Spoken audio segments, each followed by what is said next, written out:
हमारे देश को विदेश दौरे से क्या होगा लाभ। 2014 के बाद मोदी जी बार बार क्यों गए विदेश। क्या हमारे देश को विदेश दौरे से लाभ हुआ या ऐसे ही घूमते रहे Modi ji. Hello friends, welcome to my YouTube channel digital Deepak 2.0। Modi ji के विदेश दौरे के पीछे की सच्चाई क्या है, आइए जानते हैं। जानने से पहले अगर चैनल में नए हो तो चैनल को सब्सक्राइब कर लो और बेल आइकन को दबा लो। मोदी जी को एनवायरमेंटल टेक्नोलॉजी पे बहुत ज़्यादा रुचि है। बहुत ज़्यादा रुचि होने के कारण वो हर देश में जाना चाहते हैं, हर देश के टेक्नोलॉजी को देखना चाहते हैं कि कैसे काम करती है।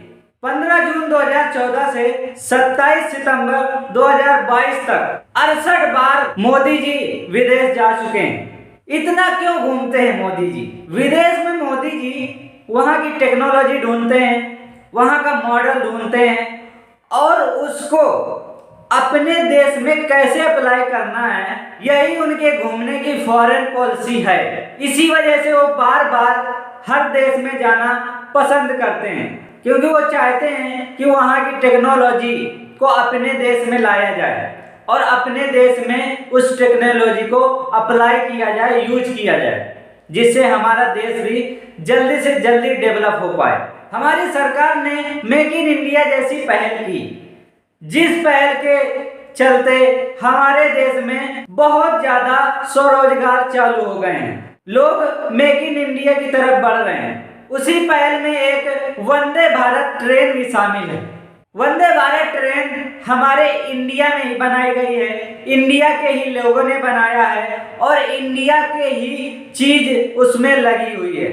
ये बहुत बड़ी उपलब्धि है हमारे इंडियंस के लिए कि कोई इंडिया की चीज इंडिया में बनी हो और इंडिया में ही चल रही है।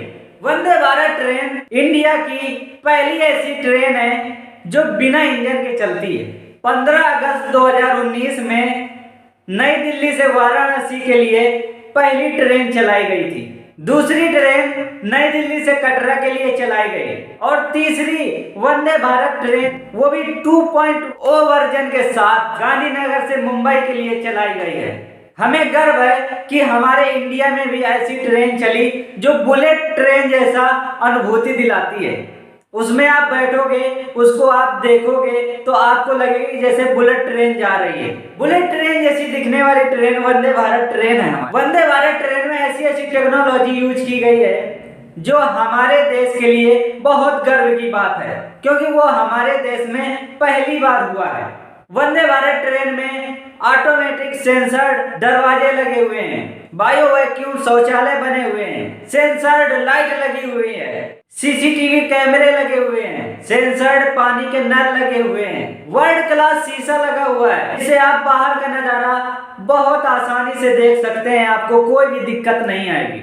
वंदे भारत ट्रेन में हर पैसेंजर को एक न्यूज़पेपर मिलेगा, आपको गर्मा गर्म नाश्ता मिलेगा, खाना मिलेगा, आपको पानी की बोतल मिलेगी, आपको फ्री वाईफाई मिलेगा। आप जितना भी वाईफाई चलाना चाहे, जितना एंटरटेनमेंट करना चाहे उतना एंटरटेनमेंट कर सकते हैं। अगर कोई भी आपातकालीन दिक्कत आती है तो आप सीधे ट्रेन के गार्ड से बात कर सकते हैं। पहली वंदे भारत ट्रेन हमारी 18 महीने में बन के तैयार हो गई थी, जिसको बनाने में 100 करोड़ का खर्चा आया था। अभी 3 वंदे भारत ट्रेनें हमारे देश में चल रही हैं। हमारी सरकार की 15 अगस्त 2023 तक 75 वंदे भारत ट्रेनें ट्रैक में उतारने की तैयारी चल रही है। जिस तेजी से वंदे भारत ट्रेन हमारे ट्रैकों में उतर रही है, उसको देखते हुए यह अनुमान लगाया जा सकता है कि जो उन्होंने समय निर्धारित किया है उस समय तक 75 ट्रेनें वो ट्रैक में उतार भी देंगे।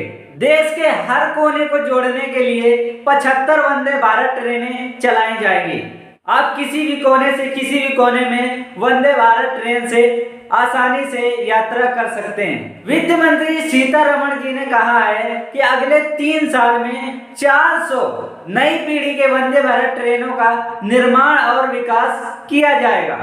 आत्मनिर्भर भारत को देखते हुए हमारी कैबिनेट ने 10,000 करोड़ रुपए का बजट पास किया है, जिससे दिल्ली, मुंबई और अहमदाबाद जैसे 3 रेलवे स्टेशनों को मॉडिफाई किया जाएगा। स्टेशनों को मॉडिफाई करने के बाद आधुनिक स्टेशन बनाए जाएंगे। आधुनिक स्टेशन बनने के बाद हमारे स्टेशन बिल्कुल एयरपोर्ट जैसे दिखेंगे। एक तरफ देश को डेवलप किया जा रहा है, देश का विकास हो रहा है, और दूसरी तरफ हमारे देश के ही युवा देश को पीछे ले जाने की कोशिश कर रहे हैं। विरोध प्रदर्शन से हमारे रेलवे को बहुत ज्यादा नुकसान हुआ है। हमारे देश को पीछे ले जाने में सबसे बड़ी कमियां हमारी ही हैं, क्योंकि कोई भी चीज होती है तो हम धरना प्रदर्शन, दंगा करते हैं, तोड़ फोड़ करते हैं। तोड़ फोड़ करने से, धरना प्रदर्शन करने से, गाड़ियों में आग लगाने से हमारे रेलवे को कितना नुकसान हुआ है आइए बताते हैं। 2010 से 11 में हमारी रेलवे को 86 करोड़ 60 लाख रुपए का नुकसान हुआ है। 2011 से 12 में 21 करोड़ 35 लाख का नुकसान हुआ। 2012 से 13 में 8 करोड़ 5 लाख का नुकसान हुआ। 2013 से 14 में 20 करोड़ 35 लाख का नुकसान हुआ। 2014 से 15 में 28 करोड़ 55 लाख का नुकसान हुआ। 2015 से 16 में 55 करोड़ 94 लाख का नुकसान हुआ। 2016 से 17 में 34 करोड़ 17 लाख का नुकसान हुआ। 2017 से 18 में 22 करोड़ 17 लाख का नुकसान हुआ। 2018 से 19 में 48 करोड़ 56 लाख का नुकसान हुआ। 2019 से 20 में 100 करोड़ 52 लाख का नुकसान हुआ। 2020 से 21 में 467 करोड़ 20 लाख का नुकसान हुआ। और अभी जून 2022 में केवल 4 दिन में रेलवे को 700 करोड़ रुपए का नुकसान हुआ था। अग्निपथ योजना के विरोध में अब तक युवाओं ने जितनी रेलवे की संपत्ति फूंक दी है, उतना नुकसान तो रेलवे को एक दशक में भी नहीं हुआ है। अग्निपथ योजना के विरोध में अभी तक रेलवे को 1000 करोड़ का नुकसान हो चुका है। सोचने वाली बात है, जहां का सरकार हमारे देश को डेवलप करने की सोच रही है, वहीं का युवा है जो हमारे देश को तबाह करने की भी सोच रहा है। अब हम सरकार से मांग करते हैं कि ये चीज करो, वो चीज करो। अब सरकार कैसे करेगी जब उसको आप इतनी नुकसान पहुंचा देते हो, तो वो कहां से करेगा। अगर आप सरकार का साथ देते हो तो जरूर आपका हर एक मांग पूरी की जाएगी। तो दोस्त, किसी भी चीज को करने से पहले आप ये सोच लेना कि वो चीज आपकी है। जैसे आपकी कोई भी चीज चोरी हो जाती है, आपकी चीज कोई भी गिर जाती है, आपकी चीज टूट जाती है, आपको जितनी परेशानी होती है, आप ये सोच लेना कि वो भी चीज आपकी ही है, तो आपको वो चीज करने का कभी भी मन नहीं करेगा।